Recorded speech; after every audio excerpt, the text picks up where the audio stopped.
Bienvenue à la première grande édition d'information de la semaine en direct de Congo 26 Télévision.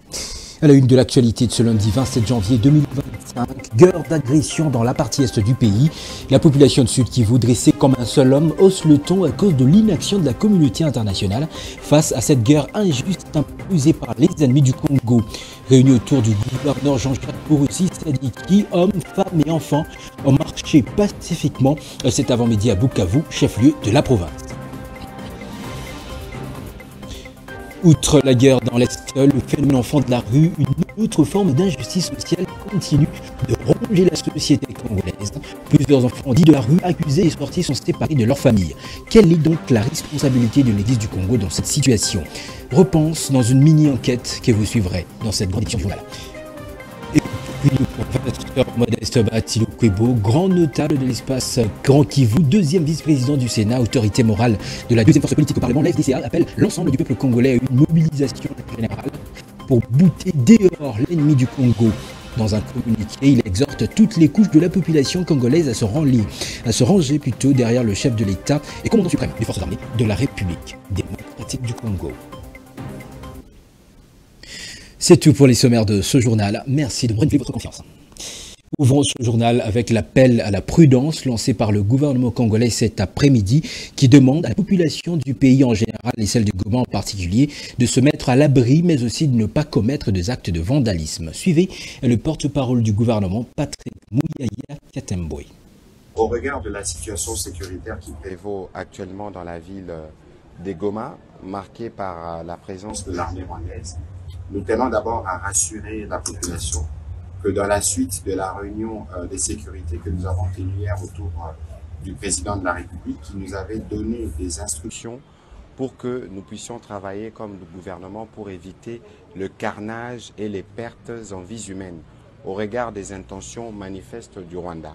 Et au moment où nous vous parlons, il y a des bombes qui tombent sur des hôpitaux, il y a des populations qui sont terrorisées, parce que la volonté, c'était justement de s'aimer la terreur. Déjà que hier, des bombes tombaient sur le camp des déplacés.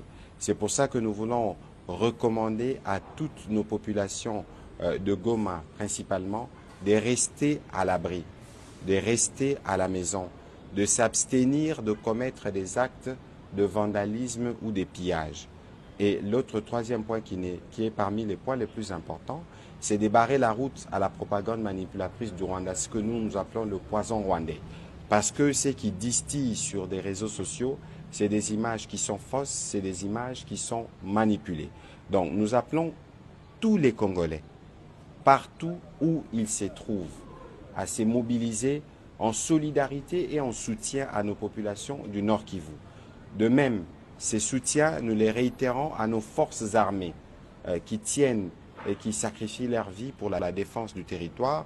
Et ces soutiens, nous les réitérons aussi au commandant suprême, parce que c'est lui qui est le garant de la nation et c'est avec lui que nous allons nous battre pour restaurer l'indépendance et la souveraineté de notre pays dans tous les territoires qui sont occupés. Nous sommes tous Congolais, gardiens de notre territoire. Nous devons nous lever pour protéger chaque centimètre carré de notre territoire. Ezali Kamamabele, Bendele Koyate. Affrontement entre les FARDC et l'ennemi rwandais, leurs acolytes, le chef de l'État et commandant suprême de nos forces armées a présidé dans la nuit d'hier, dimanche 26 janvier 2025, une réunion de crise sur la situation sécuritaire et humanitaire dans la province du Nord Kivu en général et dans la ville de Goma en particulier. Le compte rendu avec le porte-parole du gouvernement. Suivez.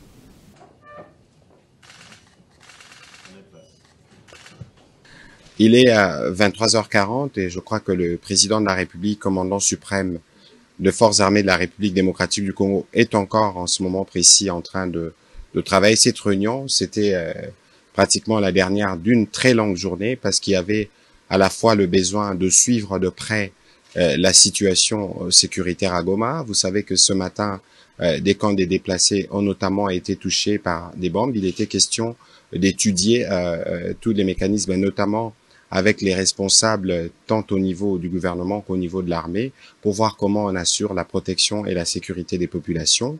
Parallèlement à cela, vous avez suivi qu'il y avait aujourd'hui la demande de la République démocratique du Congo une réunion publique du Conseil de sécurité qui s'est tenue spécialement ce dimanche, où la ministre d'État, ministre des Affaires étrangères, a eu l'occasion de présenter la situation globale et c'est que la République démocratique du Congo souhaite.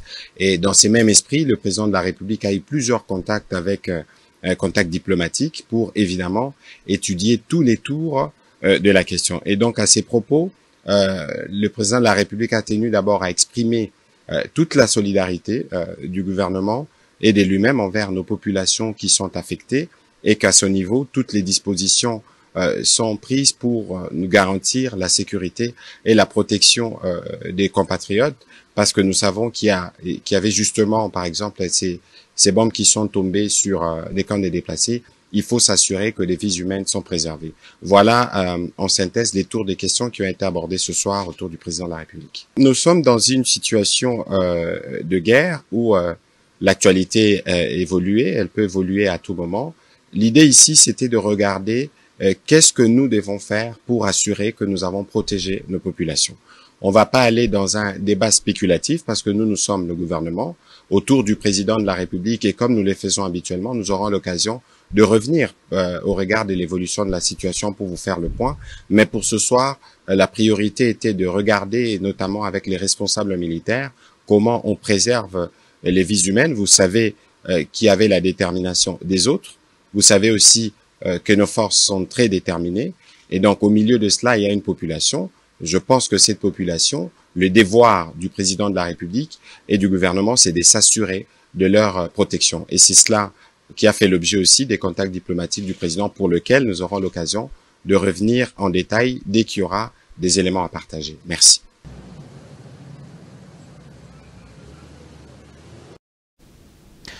Toujours dans ce chapitre autour de la guerre d'agression rwandaise, le commissaire divisionnaire Romuald Ekuka Lipopo, vice-gouverneur militaire du Nord Kivu, a exhorté hier dimanche 26 janvier 2025 les forces armées, le service de sécurité et les volontaires de la garnison de Goma à se mobiliser pleinement pour défendre la ville contre les avancées du M23 soutenues par l'armée rwandaise. Suivez-le dans cet extrait choisi par notre confrère Didier Ilunga.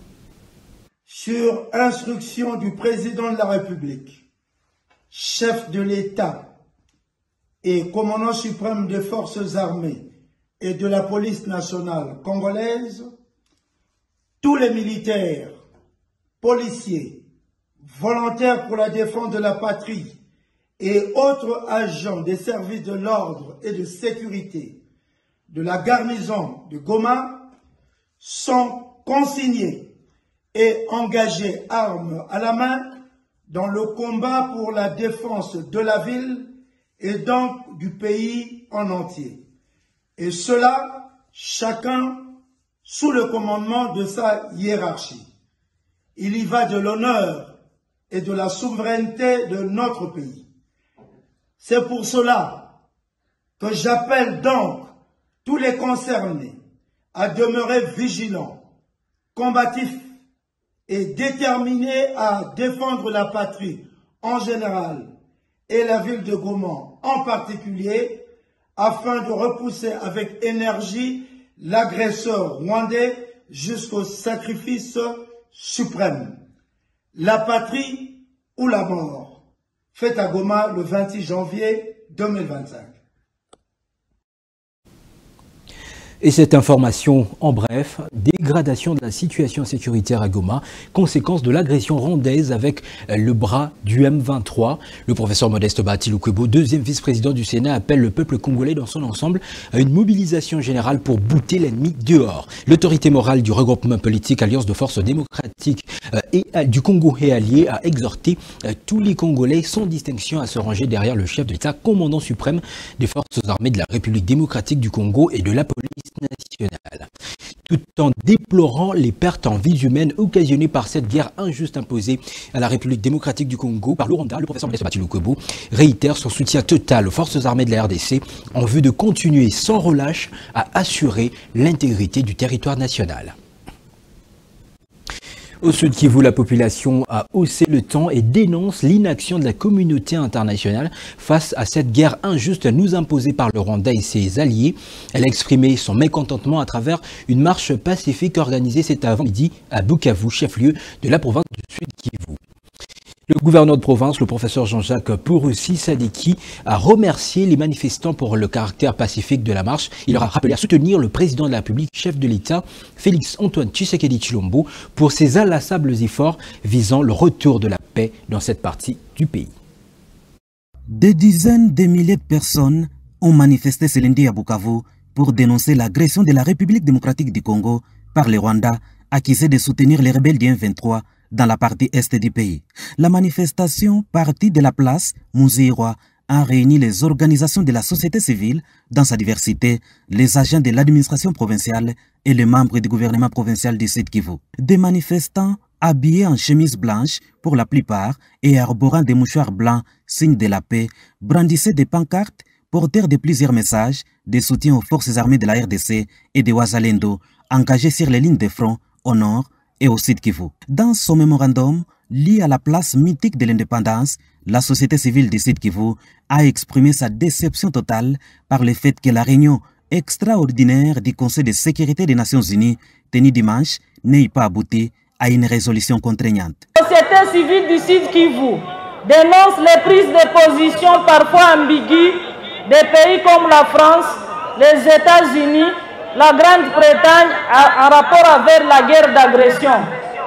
La société civile du Sud Kivu se sent presque abandonnée dans la lutte contre la balkanisation et appelle les autres provinces à se solidariser pour sauver la partie est de la RDC en proie à ces atrocités et appelle à la mobilisation générale de tous les Congolais vivant dans la diaspora pour dire non à la guerre et oui à la paix. Deuxième point de chute, le gouvernorat des provinces, où le mémorandum a été déposé, le gouverneur des provinces, le professeur Jean-Jacques Pouroussi Sadiki, s'adressant aux manifestants, s'est réjoui du caractère pacifique de la marche, conformément à son appel lancé la semaine dernière pour dire stop à la guerre et aux manipulations, mais oui à la paix pour tous. Tous ensemble, nous devons nous serrer la main, nous devons nous supporter les uns et les autres et ne pas tomber dans des erreurs du passé. À cet effet, je viens de recevoir le mémorandum de la société civile, de vous tous ici, et je remercie tout le monde.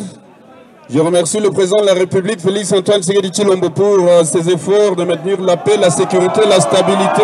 Le chef de l'exécutif provincial a, dans un communiqué, appelé les forces politiques et sociales à se joindre à la marche pacifique de la société civile Force Vive pour dire non à la guerre et soutenir les efforts du président de la République, Félix-Antoine Tshisekedi, qui ne ménage aucun effort pour assurer l'intégrité du territoire national et la dignité du peuple congolais. À la dernière réunion extraordinaire du Conseil de sécurité de l'Organisation des Nations Unies convoquée à la demande de la République démocratique du Congo, la ministre des Affaires étrangères Thérèse Kaikwamba Wagner a exprimé son ras-le-bol suite à la situation qui se passe actuellement à l'est du pays, plus précisément à Goma, devant des représentants de chefs de tête de gouvernement des États membres de l'Organisation des Nations Unies le dimanche 26 janvier 2025 dernier. La chef de la diplomatie congolaise s'est adressée au monde en soulignant qu'il est temps que ces atrocités s'arrêtent et exige des sanctions contre les pays agresseurs, le Rwanda. Monsieur le Président, distingué membre du Conseil, malgré les alertes répétées du gouvernement congolais depuis 3 ans, ce Conseil est resté passif. Ce Conseil ne peut se contenter de déclarations de préoccupation ou de rester simplement saisi de la question. Son mandat, son devoir est de protéger la paix et la sécurité internationale, de défendre la vie humaine sans distinction d'origine, de race, de religion ou de genre. Ce Conseil est le garant de l'espoir et de la foi en des jours meilleurs, des jours de paix, de développement et de prospérité. C'est pourquoi nous appelons ce Conseil à agir de manière décisive et immédiate, conformément aux preuves accablantes fournies par le dernier rapport du groupe d'experts. Voici les actions concrètes que nous exigeons. Le Conseil de sécurité doit ordonner immédiatement la fin des hostilités par le Rwanda et exiger le retrait immédiat des troupes rwandaises présentes sur le territoire congolais. Le Conseil de sécurité doit imposer des sanctions ciblées, incluant le gel des avoirs et l'interdiction de voyager, non seulement contre les membres identifiés de la chaîne de commandement des forces armées rwandaises, mais aussi contre les décideurs politiques responsables de cette agression. Le Conseil de sécurité doit imposer un embargo total sur les exportations de tous les minerais étiquetés comme rwandais, en particulier le coltan et l'or, afin de mettre fin à l'exploitation illégale des ressources naturelles de la République démocratique du Congo. Le Conseil de sécurité doit révoquer immédiatement le statut du Rwanda en tant que contributeur de troupes aux missions de paix des Nations Unies. Il est inconcevable que ce même pays qui contribue aux missions de la paix des Nations Unies est celui qui participe maintenant, activement, directement, aux attaques contre des soldats de la paix. Le Conseil de sécurité, finalement, doit instaurer un régime de notification systématique pour toute vente et transfert d'armes au Rwanda par les États membres ou des entités privées. Cela garantira que ces armes ne soient pas utilisées pour équiper des groupes armés sous embargo tels que le M23. Toujours dans ce Conseil de sécurité de l'ONU tenu hier à New York, le représentant permanent du Burundi auprès des Nations Unies, Zéphirin Maniratunga, a pris la parole pour donner la position de son pays, le Burundi, face à l'agression rwandaise en République démocratique du Congo, en rejetant catégoriquement les guerres par procuration. L'Est de la RDC a trop souffert et d'ailleurs trop souvent été victime des conflits alimentés par les intérêts étrangers. Quel est le message derrière ce silence du Conseil de sécurité, s'interroge le Burundi. Le gouvernement du Burundi présente ses condoléances au peuple et au gouvernement congolais suite à l'assassinat du gouverneur du Nord Kivu, le général Chirimwami, ainsi qu'aux familles et pays des casques bleus et de Sami RDC qui ont perdu leur vie. Le Burundi tient à souligner que l'aggravation de la situation sécuritaire à l'est de la République démocratique du Congo, où la détérioration continue dans cette région, ne menace pas seulement la paix et la stabilité locale, mais pose également un défi au maintien de la sécurité internationale, cœur de la mission de ce Conseil. Le Burundi soutient fermement le respect de la coexistence pacifique entre les nations et rejette catégoriquement les guerres par procuration. L'Est de la RDC a trop souvent été victime de conflits alimentés par des intérêts étrangers, exacerbant les tensions locales et sapant les efforts de paix. Le Burundi salue le processus de Luanda et de Nairobi qui constituent des cadres cruciaux pour une désescalade rapide de la crise. Ces initiatives régionales, soutenues par l'Union africaine et la communauté internationale, tracent une feuille de route claire pour parvenir à un cessez-le-feu durable. Les Nations Unies, à travers le travail inestimable du groupe d'experts sur la RDC, ont documenté avec précision les dynamiques de ce conflit. Ces rapports ont souligné l'implication d'acteurs extérieurs dans le soutien des groupes armés locaux, les violations flagrantes de droits de l'homme et les pillages systématiques des ressources naturelles de la RDC. Ces faits ne peuvent être ignorés. Il est impératif que ce Conseil exige des mesures concrètes pour mettre fin à ces ingérences et garantir le plein respect des principes sacro-saints du droit international et du droit international humanitaire.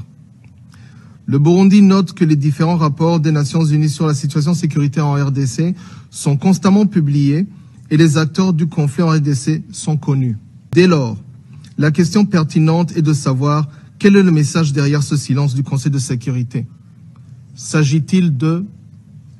La question reste ouverte et posée au Conseil de sécurité. Infrastructure routière à Kinshasa avec la construction des rocades.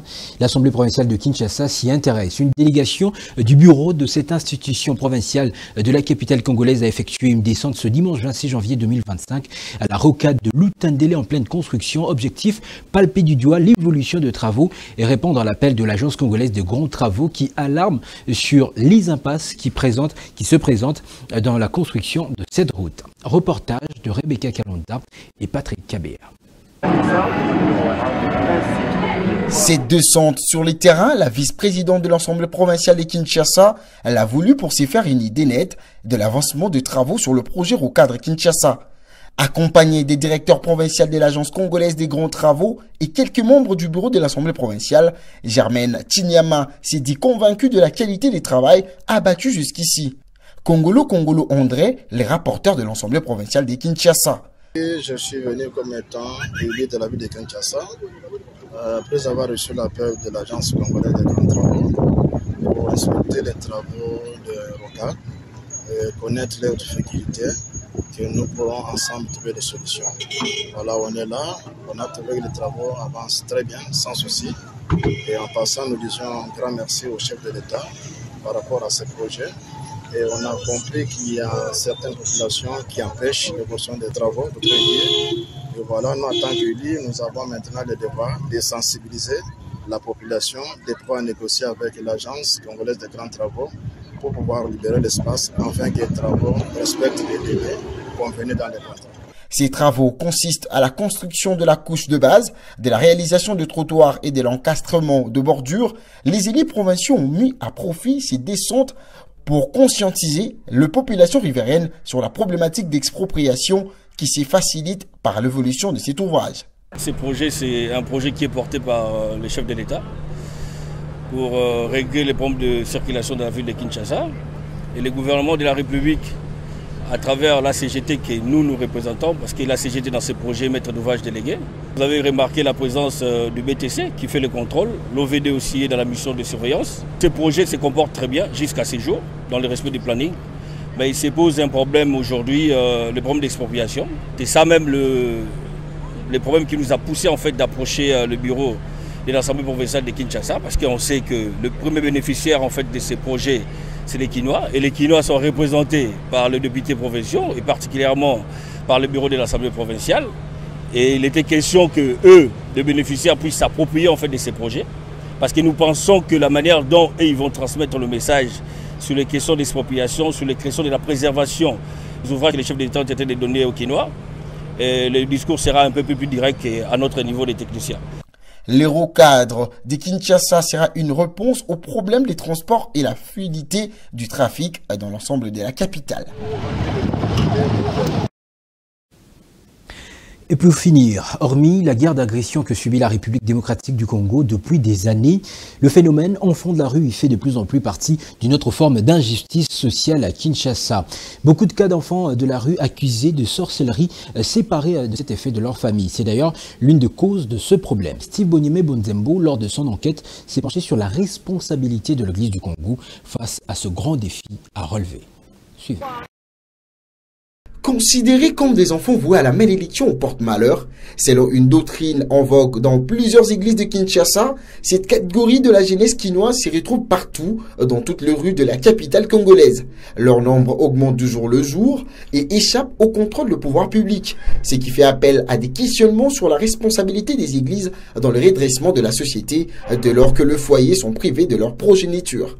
Les raisons de cette situation sont multiples, parmi lesquelles on retrouve les cas des enfants qui sont accusés et traités de sorciers qui aujourd'hui se retrouvent loin de leur famille et que certains n'ont même plus de repères ou des traces de leurs parents. Ceux qui ont des parents aussi, parce qu'il y a aussi des enfants qui ont des parents mais qui se retrouvent dans la rue, ce sont des enfants qui se sont rebellés à l'éducation familiale et qui se sentent mieux dans la rue parce que c'est là où ils ont des amis et c'est là où ils peuvent, n'est-ce pas, se déchaîner. Donc, c'est à traiter au cas par cas. Maintenant, les églises n'ont fait qu'amplifier cette chose. Au lieu de faire une bonne lecture spirituelle, une bonne lecture sociologique. Parce que quand les parents étaient bien payés, quand la vie sociale était stable, le phénomène n'avait pas l'ampleur qu'il a aujourd'hui.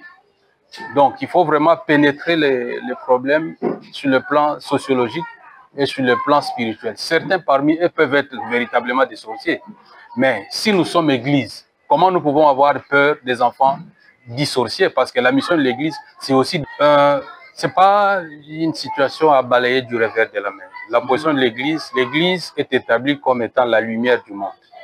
Et en tant que telle, il n'y a aucun domaine qui peut échapper à l'église. Donc, l'église doit prier d'abord pour connaître spirituellement l'état de ses enfants. Ceux qui sont réellement sorciers, on doit les délivrer. Ils doivent passer par la délivrance. Mais au-delà de ça, l'Église aussi joue un rôle dans le développement d'une nation. Au lieu d'amener les gens seulement à chanter à longueur de journée, l'Église doit préparer la jeunesse à assumer leurs responsabilités. Et l'Église aussi doit consolider justement les liens familiaux.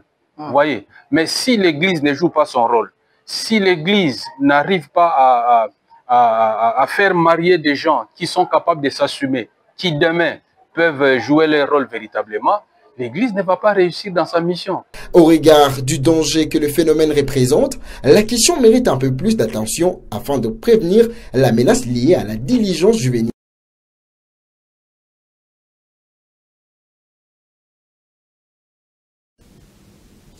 C'est terminé pour cette grande édition du journal. Je vous rappelle ses principaux titres. Agression dans la partie est du pays, la population du Sud Kivu dressée comme un seul homme hausse le ton à cause de l'inaction de la communauté internationale face à cette guerre injuste imposée par les ennemis du Congo. Réunis autour du gouverneur Jean-Jacques Porosi Sadiki, hommes, femmes et enfants ont marché pacifiquement cet avant-midi à Bukavu, chef-lieu de la province.